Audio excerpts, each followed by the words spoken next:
हिमाचल प्रदेश में 3 विधानसभा सीटों पर मतदान जारी है। देहरा, नालागढ़, हमीरपुर में वोटिंग हो रही है और 13 जुलाई को इन चुनाव के नतीजे आएंगे। युवाओं को लेकर बुजुर्ग भी कर रहे हैं मतदान। युवाओं से लेकर बुजुर्ग भी पहुंच रहे हैं वोट डालने के लिए। हमीरपुर से 1 बजे तक हुई 47.5% वोटिंग। नालागढ़ से 1 बजे तक 51.59% वोटिंग हुई है और देहरा में 1 बजे तक 46.47% वोटिंग हुई है। तो मतदान केंद्रों पर सुरक्षा के पुख्ता इंतजाम भी किए गए हैं। इस दौरान इन 3 सीटों की अगर हम बात करें तो नालागढ़ से केएल ठाकुर बीजेपी प्रत्याशी बनाए गए हैं। हमीरपुर से आशीष शर्मा बीजेपी प्रत्याशी हैं और पुष्पेंद्र वर्मा कांग्रेस से हमीरपुर के प्रत्याशी हैं। होशियार सिंह देहरा से बीजेपी के प्रत्याशी हैं तो कमलेश ठाकुर देहरा से कांग्रेस की प्रत्याशी हैं। कमलेश ठाकुर सीएम सुखविंदर सिंह सुक्खू की पत्नी हैं और इस बार देहरा से चुनाव लड़ रही हैं। नालागढ़ से हरदीप बाबा को कांग्रेस से अपना प्रत्याशी बनाया है। वहीं नालागढ़ से केएल ठाकुर बीजेपी के प्रत्याशी हैं। तो लगातार वोटिंग जारी है इन 3 विधानसभा सीटों पर जहां उपचुनाव हो रहे हैं। होशियार सिंह और कमलेश ठाकुर आमने सामने हैं। देहरा से ये दोनों चुनाव लड़ रहे हैं। केएल ठाकुर नालागढ़ से चुनाव लड़ रहे हैं। हरदीप बाबा कांग्रेस की तरफ से चुनाव लड़ रहे हैं देहरा से। वहीं आशीष शर्मा हमीरपुर से चुनाव लड़ रहे हैं बीजेपी की ओर से। तो उपचुनाव की जंग जारी है। इन 3 विधानसभा सीटों पर मतदान जारी है। सुबह से ही मतदान हो रहे हैं। हमीरपुर में 1 बजे तक 47% वोटिंग हुई है। मैं श्रीमती सुरक्षा शर्मा, वार्ड नंबर 2। मेरी उम्र 82 साल है। मैं अपना वोट डाल दिया है। आप सबको भी अपने वोट डालने चाहिए। मैं श्रीमती सुरक्षा शर्मा, वार्ड नंबर 2। मेरी उम्र 82 साल है। मैं अपना वोट डाल दिया है। आप सबको भी अपने वोट डालने चाहिए। तो आपको बता दें कि शाम के 6 बजे तक वोटिंग की जाएगी इन 3 विधानसभा सीटों पर जहां उपचुनाव हो रहे हैं। देहरा में 1 बजे तक 46.47% वोटिंग हुई है। तो लगातार लोग पहुंच रहे हैं वोट डालने के लिए। हमीरपुर, देहरा और नालागढ़ में वोटिंग जारी है। नालागढ़ में अगर हम बड़े चेहरों की बात करें इन तीनों सीटों पर तो होशियार सिंह और कमलेश ठाकुर एक दूसरे को चुनौती दे रहे हैं। होशियार सिंह बीजेपी से हैं, कमलेश ठाकुर कांग्रेस से हैं। वहीं पुष्पेंद्र वर्मा कांग्रेस प्रत्याशी हैं हमीरपुर से। आशीष शर्मा हमीरपुर से बीजेपी के प्रत्याशी हैं। ये दोनों एक दूसरे को चुनौती दे रहे हैं इस उपचुनाव में। तो देहरा, नालागढ़ और हमीरपुर में वोटिंग लगातार जारी है। सुबह से ही लोग पहुंच रहे हैं वोट डालने के लिए। शाम 5 बजे तक ये वोटिंग चलेगी। वहीं नालागढ़ की अगर हम बात करें तो हरदीप बाबा और केएल ठाकुर एक दूसरे को चुनौती। और इसी खबर पर ज्यादा जानकारी के लिए हमारे संवाददाता सुमित जुड़ गए हैं। सुमित, देखिए जिस तरह से इन तीनों सीटों पर मतदान जारी है, क्या कुछ अपडेट है इसको लेकर? जी मैम, अगर मैं हमीरपुर की बात करूं तो हमीरपुर में अभी जो है 53% जो मतदान है वो हो चुका है, क्योंकि 1 बजे तक जो है 47.5% जो है मतदान हुआ था। अभी जो ये आंकड़े हैं वो 53% जो अभी तक मतदान हो चुका है। और बाकी जगह की बात करूं वहां भी जैसे बेरा की बात करूं वहां भी मतदान अच्छा हो रहा है।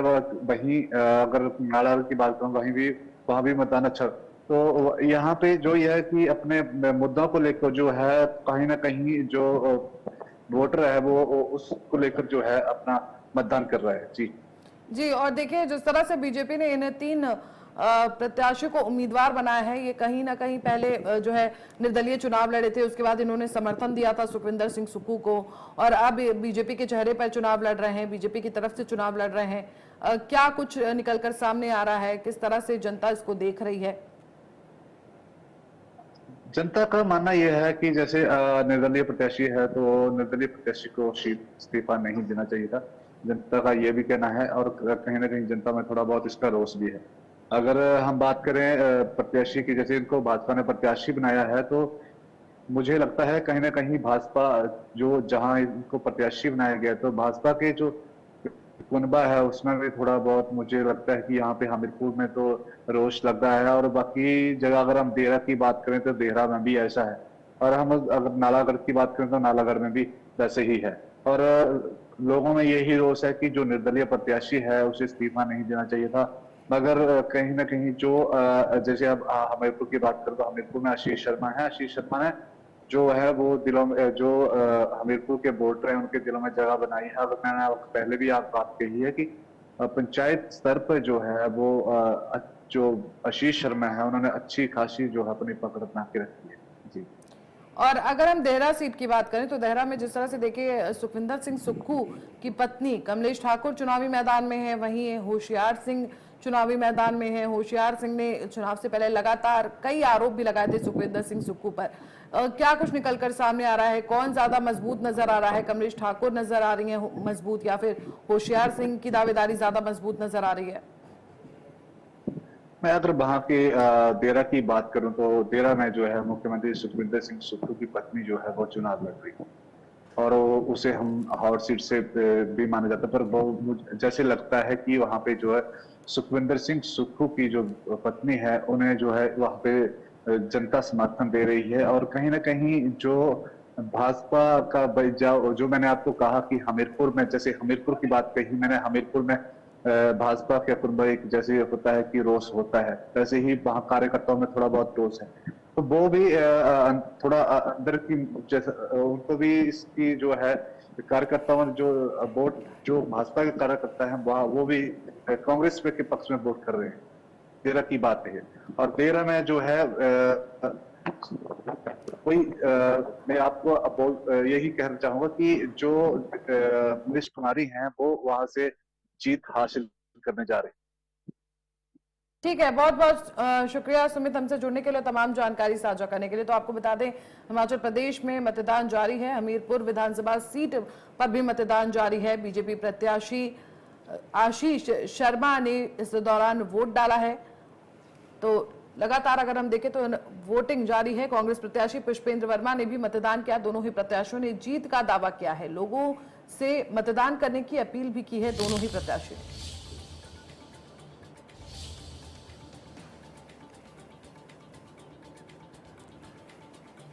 तो आपको बता दें बीजेपी प्रत्याशी आशीष शर्मा ने वोट डाला है।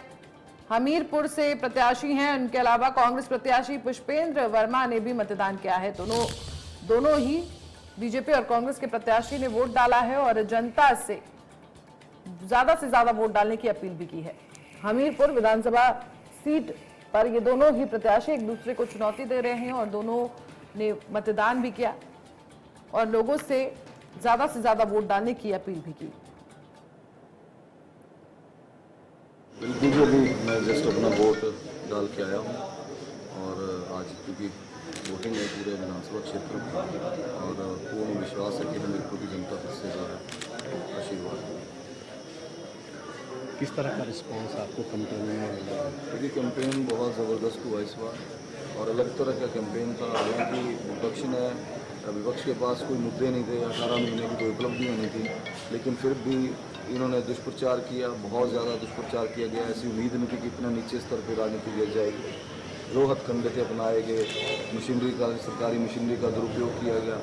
लोगों ने हर चीज़ बड़ी बारीकी से देखी है, करीबी से देखी है और मुझे पूर्ण विश्वास है कि जनता जनार्दन जो है ये जवाब जो इन लोगों ने दिया है, जो इन लोगों ने प्रताड़ित किया और इन लोगों ने जो लोकतंत्र की हत्या की है, इसका जवाब जनता जो है वोट के माध्यम से देगी और मुझे पूर्ण विश्वास है कि वो अपने बेटे को, अपने भाई को जरूर चुनेंगे। तो हमने इसलिए दिखाया कि देखिए किस तरह वो आपको क्या समझते हैं। ये धनबल वाले लोग आपको सिर्फ वोट समझते हैं।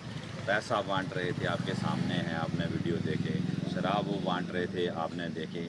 तो हमीरपुर की जनता को यही अपील करना चाहता हूँ कि आप ये जो धनबल वाले लोग हैं जो नशा, शराब, पैसा सब बांट रहे हैं, इन लोगों से आप छुटकारा पाएँ इस बार और एक ईमानदार सही सोच के साथ माननीय मुख्यमंत्री जी के नेतृत्व में हम आगे बढ़ रहे हैं। उस नेतृत्व को मजबूत करें और आप कांग्रेस को वोट दें। वही तो मैं कह रहा हूँ, जनता समझ चुकी है और इस बार जनता खुद को ठगा सा महसूस कर रही है, क्योंकि 15 महीने के बाद ही उपचुनाव आ गए, तो इसमें कहीं ना कहीं तो समस्या है। और निर्दलीय अभी तक ये स्पष्ट नहीं कर पाए कि उन्होंने इस्तीफा दिया क्यों था, वो उनको ये बताना पड़ेगा और जनता इसका जवाब चाहती है और जनता खुद उनको जवाब दे।